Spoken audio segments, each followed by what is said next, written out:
Alrighty guys, welcome to yet another episode of my Let's Play of the full version of the crew. And in this episode we're going to be doing a circuit spec on the Ford Focus RS. And this car actually surprised me a lot because I did not expect this thing to look this awesome, because it's got, hold on, it looks cool as it is. The body kit's crazy. I mean, look at it. It's so crazy. But the thing I did not expect is there was gonna be an exhaust in the front bumper on the driver's side, which is insane. I mean, that reminds me of the Mazda RX-7. There's a drift version of an RX-7 that has an exhaust like that sticking out of the front bumper, which was in Shift 2.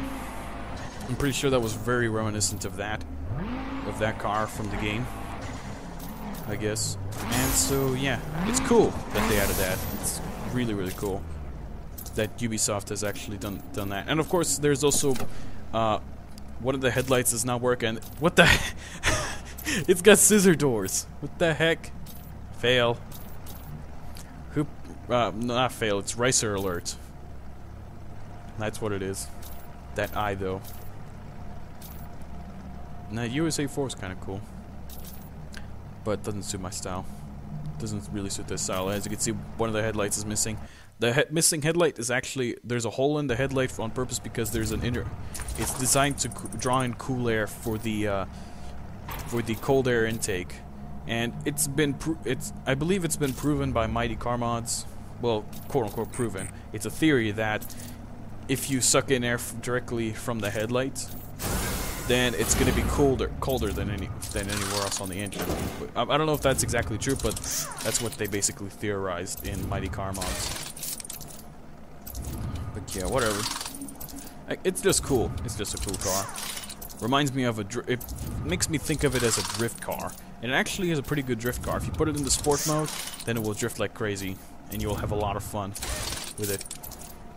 And in hardcore, for the Perf Spec version, yeah, the Perf Spec version, you will actually drift like crazy, all-wheel drive drifting, doing some Gymkhana or Ken Block stuff. Yo, there we go. It actually has a bit of a strange wing onto it, but I don't mind it. And look at that. As you can see, headlights missing. That's on purpose, like I said. And it's cool. It's just cool. Reverse lights kind of are a bit weird. And the only thing I really did was change the wheels and the interior. That's basically the only difference between these two pictures. And there's a guy living inside me car, with his car. No one's ever said that before. I heard you like cars, so I put a car in your car, so you drive when you drive, when you drive. Nah, okay, that's dumb. That was like a meme back in the day. I remember it was a dumb meme that one of my friends said a lot. It was funny back in the day because high school student. I don't know what I'm doing.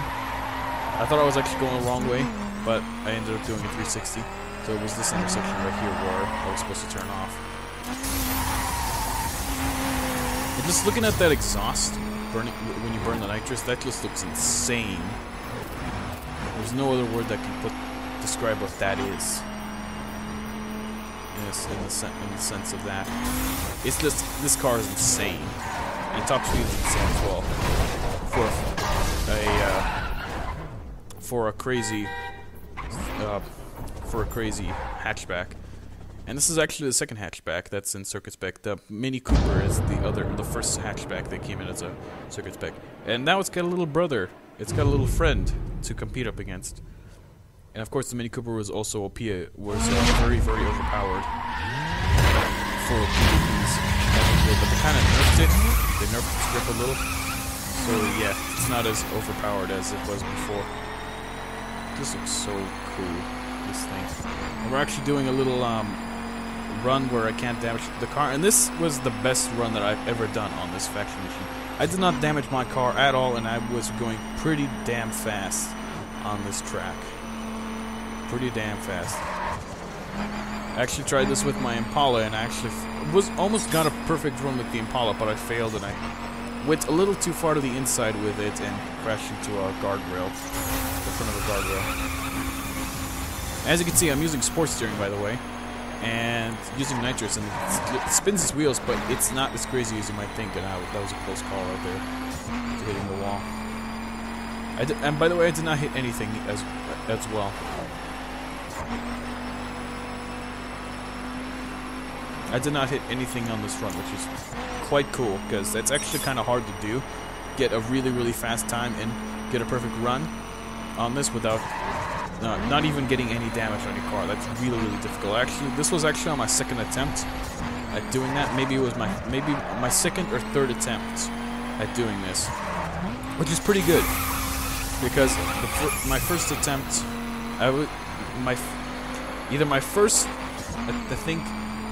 my previous attempts were not very good because I wasn't exactly used to this car, and I used nitrous when I was going over a jump in one of my attempts, I believe, and that kind of caused me to crash into a traffic car. Because this is not like Asphalt 8, where you can actually control your car in midair.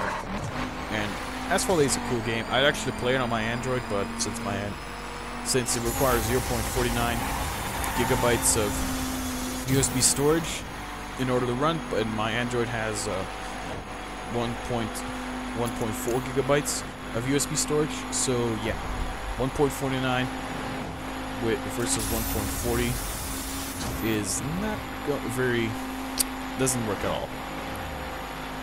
So yeah, and going back to the subject of this car, I mean, I love this car. I actually told, when I actually customized this thing before High Train, I was giving him a call and I told him, I asked him which cars was he going to like, and he said, I don't know. And I said, I think you're going to like the Focus RS and the GT500 Circuit Spec. But I didn't tell him why. I just told him he's going to like it.